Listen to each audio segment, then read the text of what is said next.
Okay. Welcome to the computer science class of Delhi Public School Siliguri. I am Devashis Chakraborty, who will be taking your computer science class. For the first time, you'll be learning computer science in class 11, and those who are in the CBSE background, most of you do not have a proper background of programming compared to the students who are coming from the ICSE level.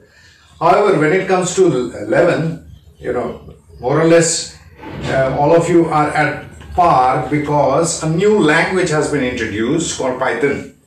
So Python is a language which has been introduced, so you are at the same level. I'm talking about those people who are going to do it for the first time, the programming part, very seriously. You had programming, I know that, however in a very limited manner, but for the first time you'll be doing in a vigorous way. Okay, now let me talk about computer science, what you're going to have in your syllabus. It's a pretty simple syllabus. First of all, please remember this, it's a very simple syllabus. In fact, you'll be scoring 100 out of 100 if you go through each of the classes properly. What is very important is going through the classes. That's very important. And when your school reopens, please make sure that your attendance is 100% with respect to computer. I can assure you that you cannot get less than 100 marks if you attend all my classes. Okay, now according to the curriculum, there are few segments your syllabus has been categorized into, which I'm going to just tell you in a nutshell. So the first category is computer fundamentals. So here you'll be learning about the organization of a computer system. So computer fundamentals and organization. I'm just writing it in a nutshell. So this is the first thing which we are going to learn in computer science in class 11. So here what you're going to learn is different hardware and software which you have already studied. You must have studied in your lower classes. Along with that, few latest trained with the hardware and software, you'll be learning that. You'll also learn, the working of a particular application, how it works in the memory. Even that is very much out there. You'll be learning the intricacies of how a software executes a set of instruction.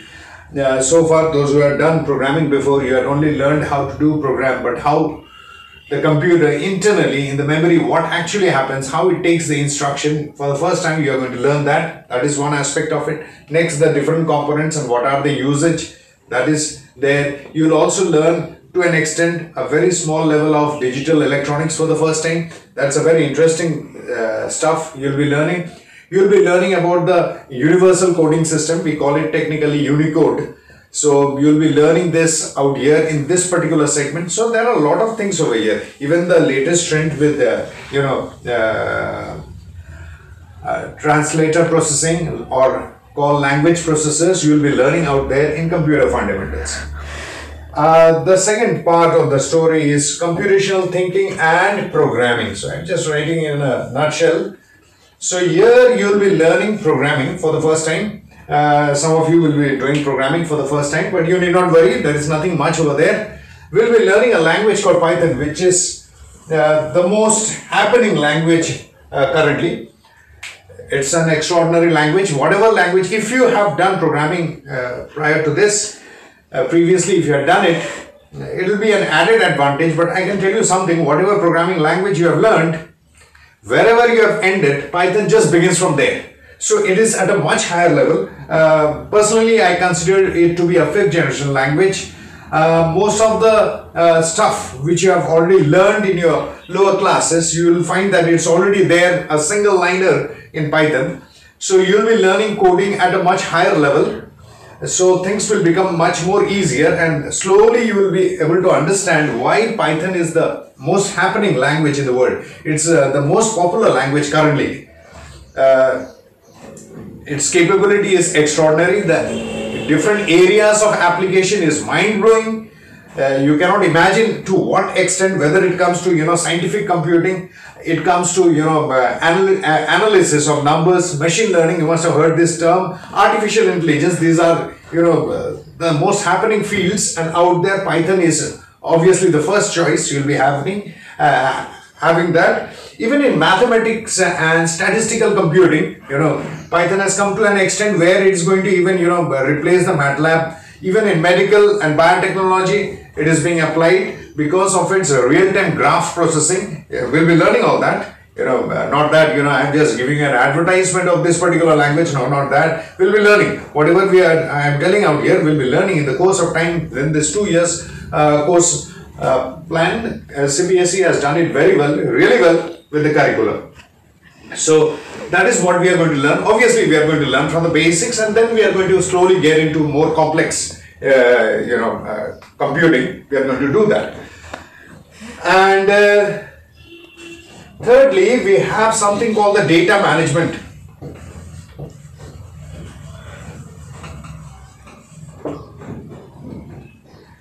Now, when it comes to data management is basically, it applies to those applications or those software which goes for number crunching, or say for example, data crunching. So too much of data manipulation and storage is involved out here in data management. This particular segment of the curriculum is primarily it throws light on how much bulk amount of data you are going to go for processing, and how fast you will be able to access the data, you will be able to display the data, and will be where you find its usage is you'll find your online result in using data management software. Examples of data management software is MySQL,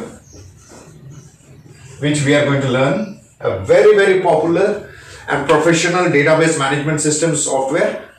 And this is basically an RDBMS. You don't have to panic. We will come across this later.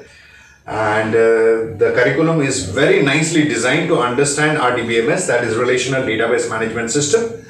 It's wonderfully created, which you will find slowly in course of time. And the next part is very, very interesting. The next part is NoSQL. So in NoSQL, we'll be putting stress on a particular software called MongoDB. Now introducing both this data management software is quite difficult currently, because when we go for it, only then I'll be defining it. For the time being, you just try to remember that both these applications are involved in storage and retrieval of data. That's the primary thing. MongoDB is a very, very popular and one of the most happening database management system, and this particular software is basically used by Facebook. Then we have Pinterest, and these are the different web services which uses MongoDB. So once again, a very, very, and there are other social networkings also which uses MongoDB, and slowly you will understand in the course of time why they use MongoDB and what makes it so popular compared to the MySQL part. MySQL has been there since a long time, almost 2 decades it's already there. MongoDB is yet to replace it. Both are required to an extent at different application areas, so both will stay in the market for a few years. You will naturally see that. And lastly, that's the fourth part of the syllabus, that is cyber safety. Now here you will be learning, the term itself tells you everything. You have been learning this since your class 9, 10. You have learned this if you had computer science before. So you must have seen what cyber safety is. That is how much safely you will be able to use the different web services. That is what you are going to see in the cyber safety part. So these are the 4 segments of the entire curriculum that we are going to learn in computer science, and you will really enjoy the entire curriculum, and most of the things are very new, and for the first time you will be seeing such things which is happening, which is going to happen. And let me tell you something, that if we finish the syllabus before time, if we are able to do that, so we'll be going for even the robotics technology, where we'll be interfacing different programming languages with robots and try to manipulate them. So we can even go for that. We can also try for biosensing, Even those things, those projects are also there in my head, provided we are able to complete the syllabus on time. But we have the bad luck, the virus coming in the midst of everything, and so things doesn't look quite good currently. It's in grim situation, but at least we should be able to finish the curriculum. This is what you're going to do, and please remember, try to attend all the classes, all the lectures which I'm going to give you, and hope you enjoy this. Okay, now we are going to start with something very interesting. It is very close to my heart, a particular topic which you will be learning in computer science, that is Boolean algebra.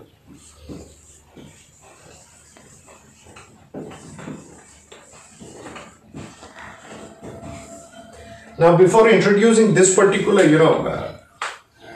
lesson before you, let me tell you that Boolean algebra is something which is learned or studied in philosophy,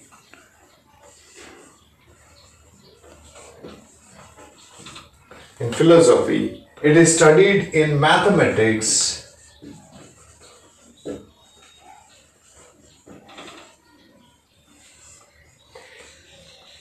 it is studied in computer science,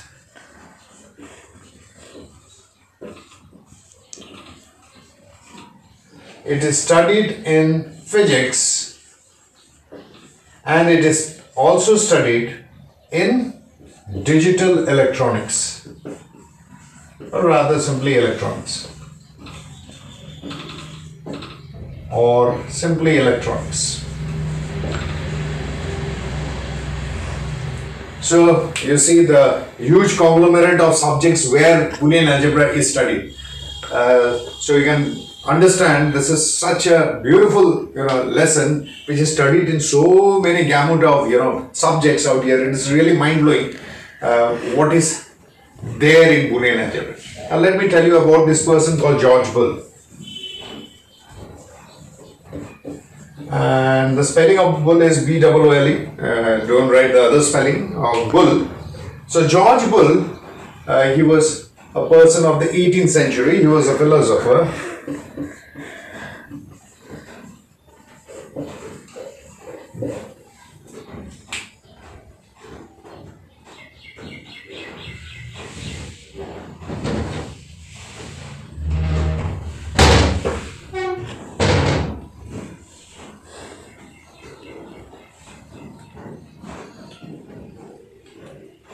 Who had created a subject called Boolean algebra for the first time.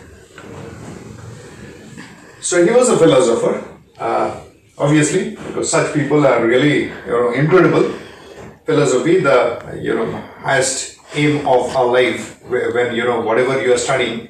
He was basically a mathematician, but went to such an extent that this particular study, mathematics, became a philosophy of his life, and hence we call him the philosopher. However, practically speaking, he was a mathematician, and for the first time, and remember, not just a mathematician, he was a self-taught mathematician. He studied by himself the mathematics which you see now. What he did was, if you go through his life history, you can Google out his life history, you will find that he is incredible with the work which he has done. Anyway, currently I cannot put much of stress with George Bull. What I am going to talk about is of Boolean algebra. Boolean algebra is basically a mathematical representation of logic. So Boolean algebra is the mathematical representation of logic. Now when it comes to logic, what do I mean by this? Logic is anything, you see, anything which results in yes or no, or true or false, any kind of statement which will result in. So naturally, what kind of statements result in yes or no, or true or false? Naturally, a question. So whenever we have a question, the question should not be having any ambiguous answer. It should either have the answer as yes, or it should have the answer as no. What would have been much more simpler if we had such questions only, where you will be answering only by yes or no, or true or false. Anyway, things are not that way. But still, when it comes to logic, we are talking about a logic which will result in either yes or no.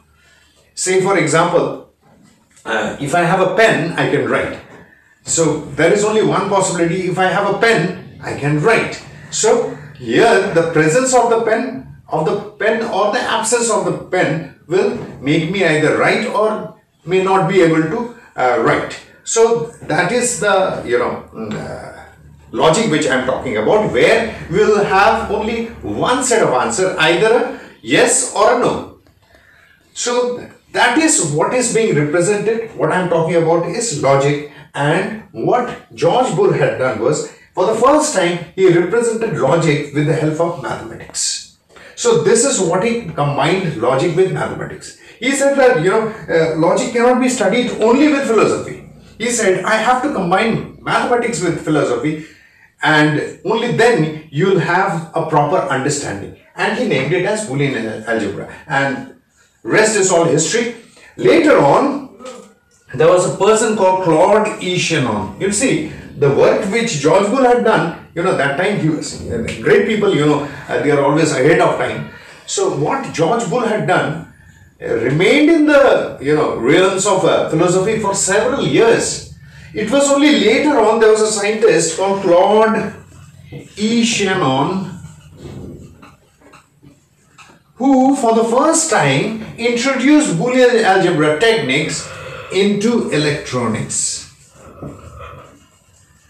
And a new gateway had opened.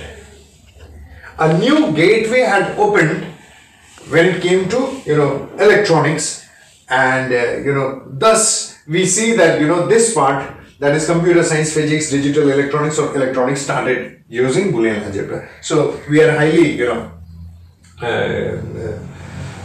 grateful to Claude E. Shannon, because for the first time he introduced it to electronics, and ultimately it landed up in your syllabus.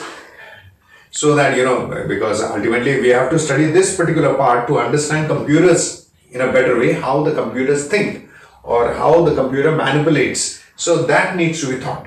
So that is why we study Boolean algebra in computer science.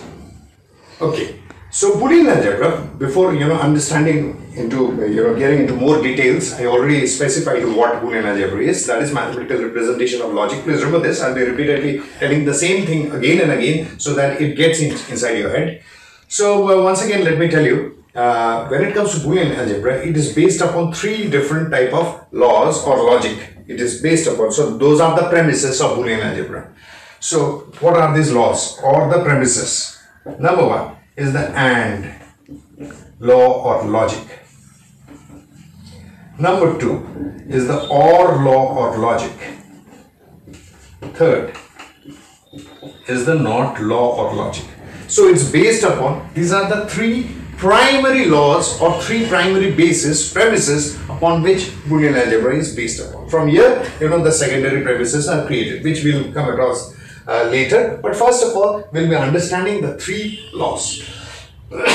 But before understanding these laws, how do they work, we'll understand something called the truth table.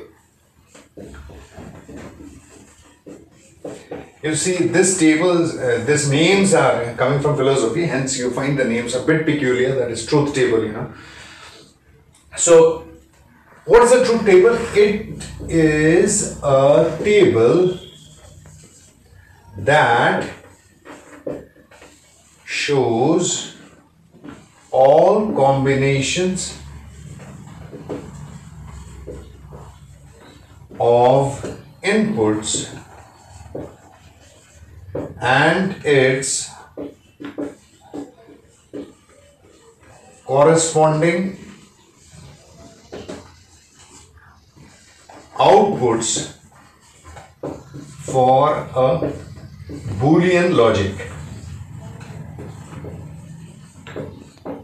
So it's a table that shows all combination of inputs and its corresponding outputs for a Boolean logic. Now when I talk about this, that means basically it's a table which will be showing you, I said already, a logic will always be a statement or a question which will either result in the answer as true or the answer as false. So when we design a truth table, we'll be showing you all such possibilities or all such combinations of this true, false or yes, no. When it comes to computer science, we'll be using 1 to represent true and 0 to represent false. So that is why in this entire course of Boolean Algebra, when we study in computer science, we learn it using 1s and 0. When you study this in philosophy, you'll be learning in terms of true and false. Whereas in computer science, mathematics, physics and electronics and digital electronics, we'll learn it in the form of 1s and 0. It is easier to write. Hence, we'll be writing it that way. So, first of all, let's try to understand the AND law with respect to the truth table. Truth table, you'll get a clearer concept. Do not worry about it if you don't get it right now with the statement which is written out there. So, I'll give you a small example. If I have a pen and if I have a paper, I'll be able to write.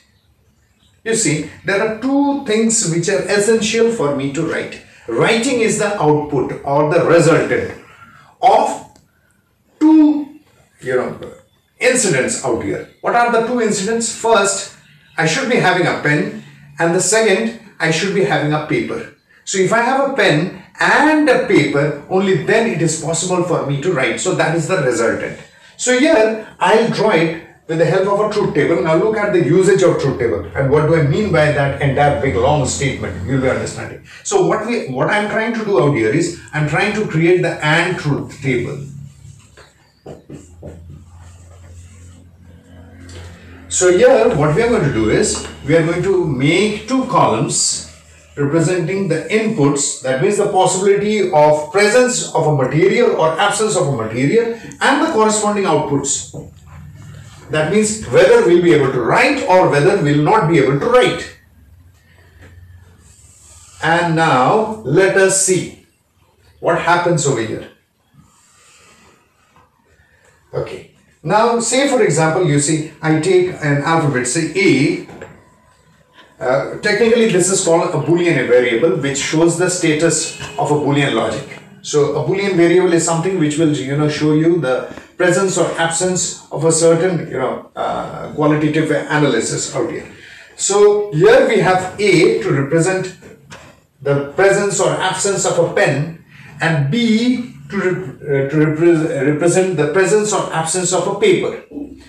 So I have a pen, I have a paper. So here A represents the pen. So let me write it out here. A means pen and B means paper. And here let me write R.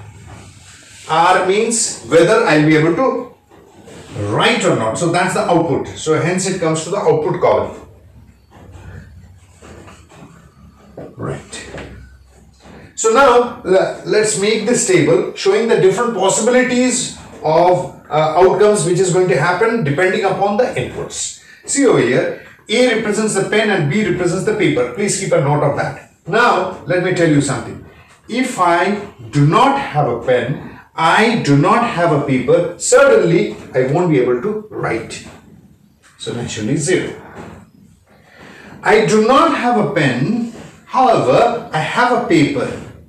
I don't have a pen, but I have a paper, still I won't be able to write. I have a pen, but I do not have a paper, still I cannot be able to write. I have a pen and I have a paper, I will be able to write. So only when I have the pen and the paper, I'll be able to write. So this shows the entire, combination of inputs. There is no other possibility other than this. You see 0, 0, 0, 0, 1, 0, 1, 0, 0, 1, 1, 1. So these are the different possibilities or combinations of inputs and its corresponding outputs. You cannot have any more combinations other than this. Every combination will be either of these 4 combinations. So this is what a truth table is. So I believe you understood the entire concept of truth table with respect to AND truth table. Now let me tell you one more technical aspect. That is, this AND in Boolean algebra is represented symbolically by the dot. A dot B represents or means A and B. This actually dot means AND. So A and B is actually A dot B. So A dot B represents and. So dot represents the and symbol. Please remember that. Maybe because it's a kind of a multiplication. If you have observed carefully, 0 into 0 is 0, 0 into 1 is 0, 1 into 0 is 0, and 1 into 1 is 1. So maybe because of this reason, why they have chosen this symbol dot. Maybe that may be a possibility. Now what we are going to do is we are going to create a truth table once again of the AND logic. However, this time I'll have 3 inputs. That means 3 possibilities of material or the presence of it. Say for example, I have a pen. I should be having ink in my pen and a paper, and therefore I'll be able to write. Only when I have a pen as well as the ink inside it and the paper, only then it is possible for me to write. So here there are 3 inputs. That is presence of a pen, presence of ink, presence of paper, and then whether I'll be able to write or not. So there are 3 possibilities of material which may be absent, which may not allow me to write. So there are 3 inputs. So like that, we may have more combinations also. For example, if I have a pen, I have ink in my pen, I have paper, and I have a space in the paper. Only then it is possible for me to write. Even that may be a possibility. So there are 4 inputs.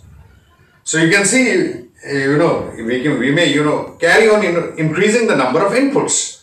So the question arises, why am I telling you this? Question arises, how much should I think and write? In the previous truth table for AND, what I did was I thought of every possibility in my mind because there were 2 inputs. The first one I said was, if you have kept note of whatever I have said, I believe you are keeping note of everything, whatever I am telling. That's a very good practice. If you do it, it will be helping you in the long run.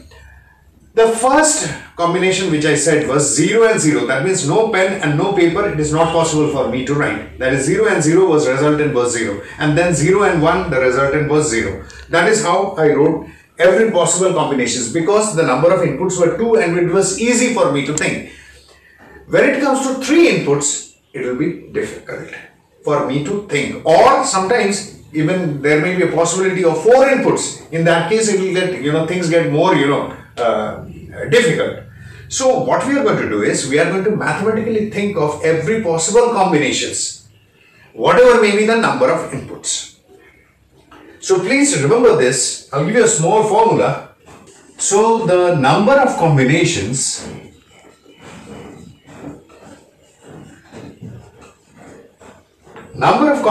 is always equal to 2 to the power of number of inputs. So get back to the 2 input AND truth table which you have learned before. How many inputs were there? There were 2 inputs. So 2 to the power, this is always fixed, the base 2 to the power number of inputs. Number of inputs was 2 because there were 2 Boolean variables I used over there, A and B. So 2 to the power 2 was 4. So that is why you got 4 rows. So there are 4 combinations for that. Now, in case there are 3 inputs, like I was giving an instance where if I have a pen, I have ink in the pen and I have a paper, it is possible for me to write. So in that particular example, there will be 3 inputs. So 3 inputs means 2 to the power 3 is 8. So there will be naturally 8 combinations. If there are 4 inputs, what will happen? 2 to the power 4, how much do we get? 16. So naturally, there will be 16 combinations over there. It will be far longer. The tables will be very big. So we will start with 3 input AND truth table. So here I am going to create it, inputs, and here we have the outputs. So what are the different inputs we have? I will be using 3 Boolean variables, that is A, B and C. So here there are 3 inputs. So what do we have? 2 to the power 3, how much do we get? 8. Now what we are going to do is, I am going to follow a very simple technique to fill up these zeros and ones so that we never miss out whether, when I am trying to do it with my mind. I'll never miss it out. What I'm going to do is 2 to the power 3. Why 3? Because there were 3 inputs. We get 8. Now, half this 8. So half of 8 is how much? 4. So in the first column, write successively 4 zeros followed by 4 ones. So 4 zeros followed by 4 ones. 1, 2, 3, 4. So in the first column, you write it this way. So 8 divided by, so for the first column, what did we get? We had 8 divided by 2, what do we get? 4. So 4 zeros and 4 ones. Now for the second column. For the second column, what we are going to do, we got last time 4. So 4 divided by 2, what do we get? 2. So this time we'll write alternately 2 zeros and 2 ones because we got the resultant as 2. So 2 zeros and 2 ones. That is how we are going to do. 2 zeros and 2 ones. Now in the third column, what do we do? Half of 2. 2 by 2 is 1. So we'll go alternately 0 and 1. A single 0 and single 1, like that. We'll continue. And you must have seen prior to this in the AND truth table, only when all the inputs were 1, the resultant is 1. So that is the basic of AND. So exactly the same thing will happen out here. So 0, 0 and 0 will make 0. So this is also 0 because any one of the item is not present. It is not possible for us to write. So this will also be 0, this will also be 0, this will be also 0, this will be 0, and lastly we'll have 1. So the resultant, that is R, is A dot. Remember the dot operator which is used to represent the AND law, A dot B dot C. So the same rule holds true even out here. When all the inputs are 1, then the resultant is 1. So the resultant is still 1 for all the inputs whenever it is 1. However, what was important is the construction technique of the truth table. Now, say for example, had the number of combinations been 4. The number of inputs would have been 4. In that case, 2 to the power 4 is how much? 16. So half of 16 is 8. So first column 8 zeros and 8 ones. Then half of 8, 4. So 4 zeros, 4 ones, 4 zeros, 4 ones. Then half of 4 is 2. 2 zeros, 2 ones, 2 zeros, 2 ones, like that it goes. Then half of 2 is 1, a single 0, a single 1, like that alternately will go. And the output is pretty simple for AND. We know that in AND, when all the inputs are 1, the resultant is 1. So that is how we are going to find it. Now, we will study the OR truth table. Now, we are going to learn the OR truth table.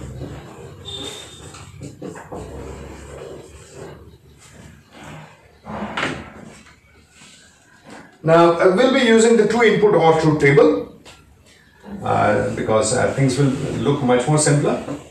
And now it is quite easy because you have already learned the construction technique of a truth table.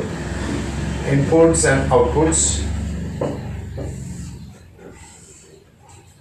So let's take two variables, A and B, and we'll write the combinations 0, 0, 1, 1. Remember, two combinations, that means 2 to the power 2 is 4, half of them is 0, half of them is 1, then half of 2 is 1. So single 0 and 1 alternately, we are going to write this.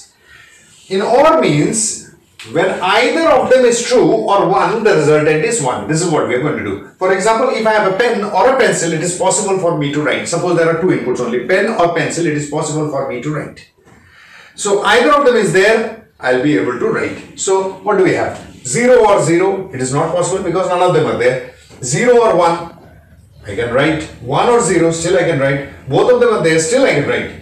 So when either of the material is present or both the material are present, then it is possible for me to write. So in OR logic, only when either of them is 1 or all of them are 1, then it is possible for me to write. Almost, opposite of the AND logic. In AND, when all were 1, only then we got 1. And here, only when all were 0, only then we got a 0. Have you noticed that? Look at the similarity which I am trying to find, and yet they are complementary to each other. In AND, when all were 1, we got 1. In OR, when all were 0, only then we got 0. And symbolically, it's written as A plus B. So we use this plus addition symbol or sum symbol to represent OR. Please remember, so we had learned dot to represent and plus to represent OR. Now lastly, we are going to learn about the NOT truth table. NOT truth table is pretty simple. Here there is only one possibility of input. NOT is generally used to negate a logic. It is just going to make a particular logic reverse. So what I'm going to do is, suppose inputs and outputs, we're going to write this. If it is 0, it will simply, negate the logic, that is, it's going to make it 1. Similarly, if it is 1, it's going to make it 0. So, you can see how, it is negating or reversing the input. So we also call the not the inverter because it inverts. So here, how do we represent? Suppose we have the Boolean variable a. It is symbolically represented as a complement, or sometimes even it is written as a bar. So either of the symbol is used to represent a not, either the complement symbol or the bar symbol to represent the not. Anyway, thank you children for attending the class. This is the first class you are attending for Boolean Algebra, and tomorrow we'll go for the subsequent classes. Thank you.